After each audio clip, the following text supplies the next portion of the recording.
This is Joel Grind from Toxic Holocaust. You're watching Heavy New York. Heavy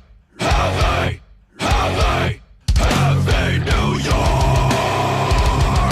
What's up, everybody? It's Alex from Heavy New York. We are back at the St. Vitus basement, and we got round 3 with Joel of Toxic Holocaust. So great to have you back, man. Yeah, thanks for having me, man. Appreciate it. Yep. It's so awesome to have you here. So the first time I spoke to you back in 2017, I was asking, when the hell are we getting a follow-up to Chemistry of Consciousness? Yeah. Then when I interviewed you in 2018, I asked the same thing. But now we got Primal Future finally out. Do you consider this just picking up where you left off after Chemistry of Consciousness, or do you think that this is like almost a new start for Toxic Holocaust? We kind of like, especially with like, Liz and stuff, we talked about it and we kind of branded it like Toxic 2.0 in a weird way because, it's the 20th anniversary and it's kind of like went back to the roots of doing it like solo again. And, it was such a long gap between the two records and it kind of made sense kind of to like almost brand it as being like, I don't want to say a restart of the band, but it kind of just feels like it rejuvenated like everything, like the touring and stuff like that. Like I just feel hungry again, I guess you could say. So yeah, I guess 2.0 is a good way to describe this new one. Yeah, I saw like a lot of reminiscence, almost like Evil Never Dies or something like that. It really had that rawness element to it. So was there like a preconceived idea in how you wanted like Primal Future to sound, or was there like a lot of improvising and things kind of happened organically? Honestly, I think it's just from experience of doing stuff, for other bands as well. I kind of knew going in what I wanted ahead of time. I feel like it's always better to kind of go into something knowing what you want before you even hit the record button once, because then if you don't know that, then you really never know when to stop. You never know when you get there if you don't know what you want to begin with, So I went in there thinking like, I wanted to kind of have that like almost like murky, reverby kind of sound for this record. Kind of like I love the way the last record sounds, but I kind of wanted it to almost be like a stark contrast to that one just to make it different, And so that one was really bright, fuzzy, and this one's kind of a little bit more dark and like reverby and stuff. So yeah, kind of went in there knowing what I wanted and tried to achieve it the best I could. Yeah, and I remember when we were talking, in between a Chemistry of Consciousness to now, you also have your own recording studio. So, like, just maybe having your own studio working with other bands, did that almost, like, allow for newer ideas to come into play? And, kind of like two questions to one, being in your own recording studio, you're in your own element, so it has to also make it a little easier, right? Yeah, it's funny. It has good and bad elements because of the fact that, sometimes you can be lazy if you want to be, you're not really under the clock. Like, so you can be like, I don't feel like working on that today. Or things like kind of, you kind of maybe mess around with things more than you normally would if you're under the gun. But at the same time, it allows for a lot of, really cool experimentation and stuff that you might not be able to have afforded if you were, paying a big budget studio or whatever. So yeah, it has good and bad elements, but I think for the most part it was good elements. I think having it that way makes me feel more comfortable to just, try things out maybe that I wouldn't feel as comfortable doing with like a producer, in the room, or, maybe it's the wrong, quote unquote, wrong way to do things, like that kind of thing. So that was, it afforded me the opportunity to do some new stuff. Yeah. In order to get like inspired to write, or for like ideas to come into play, we kind of just went over it, but like, do you almost kind of have to put yourself in a certain room or a certain element, or do you sometimes just think of ideas out of the blue sometimes? It's a little bit of both, actually. Sometimes like I don't even know, where a song idea will come out of, like it'll just pop almost like completely finished, in my head. And then other times I really have to work for it. I think I've watched tons of, interviews with other musicians, and I think they're kind of the same way. Sometimes you just don't know where inspiration comes from, and other times you really have to work for it. Sometimes you really have to put in the work to push out some of the best ideas. They're sometimes buried in there a little bit. So yeah, it's a little bit of both. Yeah, and I can't remember if I asked you back at the Municipal Waste tour, but I'll just ask it again. But how do you know when a song is done? Yeah, that's a tough question. I think it either comes to the point where you get sick of working on it, and that's when you know it's done, because you're just tired of hearing the song, and you feel like you can't really add anything else to it. And sometimes you just know, sometimes like I said from the previous question, sometimes if you know going in what you want it to be and what you want to achieve, you kind of then know when it's done because you already knew what you wanted to get out of it to begin with. But for the most part, I think it's usually when you just kind of give up working on it. It sounds like you have the best of both worlds. You like go in with a plan, you do have preparation, but you're also open like to any other element, right? Yeah, and that comes from a lot of experience of doing it for so long. And, the first 2 Toxic records that I did solo, I had no idea what I was doing, completely flying by the seat of my pants. And that was just like fun, and it led to a lot of like happy accidents and stuff. But now going into it, knowing more what I want, it's like there is times that are open for that kind of experimentation, but for the most part, it's like, a pre-planned thing. Yeah.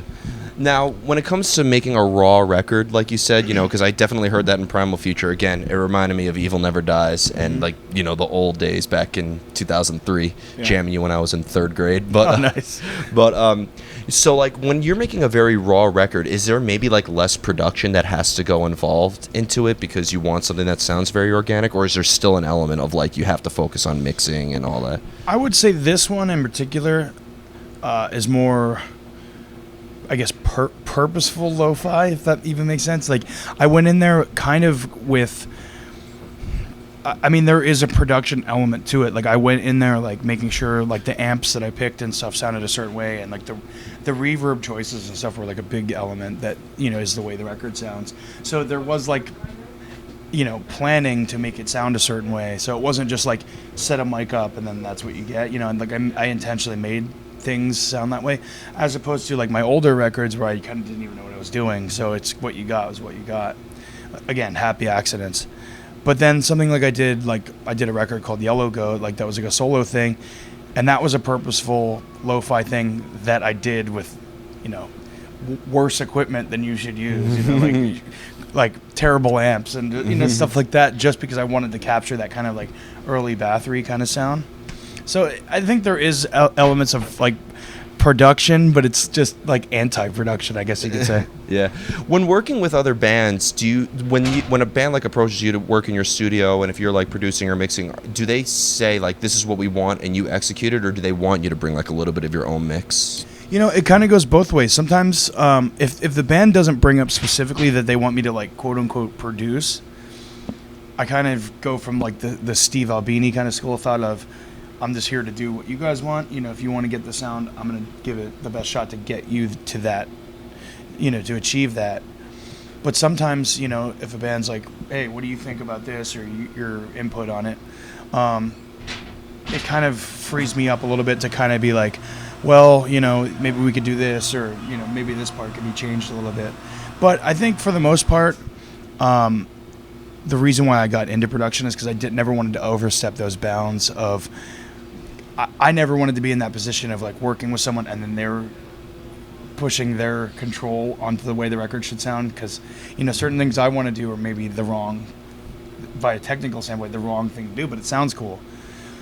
So I wanted to be the producer that helps the bands get what they want, and that sometimes is me helping them by bouncing ideas off me and back and forth, or just letting them do what they want and me trying to achieve what they want the best that they can, that I can do to get them, to make them happy. Yeah, I've always said like the producer is the 5th Beatle, 6th Beatle. If you're in Slipknot, the 11th Beatles. Yeah. So like it almost seems like when you're a producer or a mixer or engineer, or whatever, that you're almost at that time as much of a member of the band as anybody else. Yeah, if bands are open to that kind of thing, you definitely can become, like another member. And sometimes you're the moderator. Bands are, I want, my guitar the loudest, or my vocals need to be louder, and you're like, everybody's like arguing to get their parts the loudest, and you kind of are moderating between everyone and kind of like a little bit walking on eggshells and trying to make everyone happy, but also like seeing where people are coming from, and kind of it's a weird thing. It's like almost like psychology involved, and like it's all kinds of things. Yeah,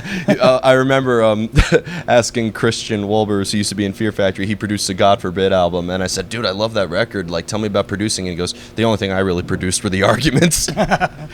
It's true. Sometimes you have to just diffuse situations, that are coming up, and that's part of the job too. Sometimes you kind of like have to make sure the project moves forward, and some people are,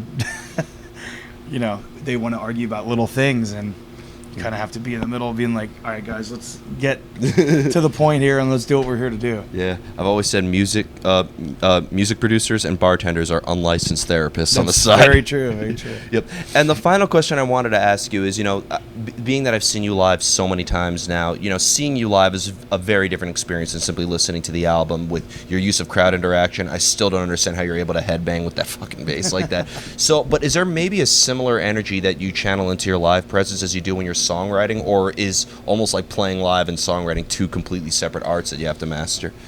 I think now from doing a few records and stuff, I kind of consciously, when I'm writing music, I kind of consciously write things that I think will go over well live, or, like this part will be good, at a festival in Europe, or, those kind of parts. But the energy aspect, I think, is different because I think having the crowd, like, giving you back so much energy, like, fuels you. So even if the show isn't, if we're playing, like, super early somewhere and the crowd isn't really super feeling it yet or anything, still trying to push that energy out and try to get them to bring it back. And then it's like a give and take thing, which you don't really get, of course, when you're recording.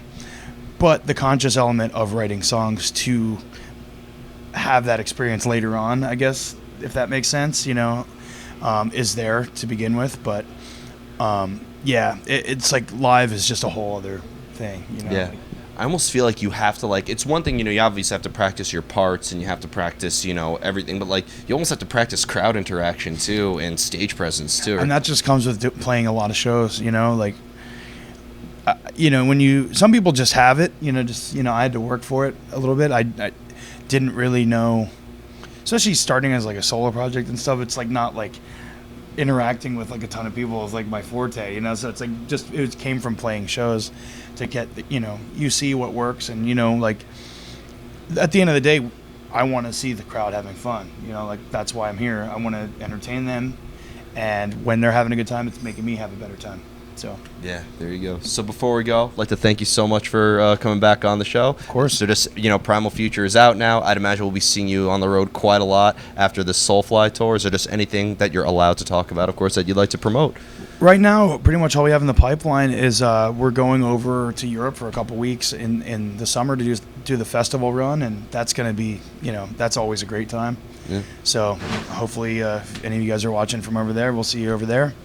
And I'm sure there's going to be lots more stuff later in the year that, nothing planned yet, but I'm sure there's going to be a lot of stuff coming up. Yep. And we'll chat again. Yeah, hope so. There you go. Always a good time. Always great to see you, Thank Joel. you, man. Appreciate it. Everybody, Joel of Toxic Holocaust, Primal Future, out now on E1. Be sure to pick that up. We'll see you next time on Heavy New York.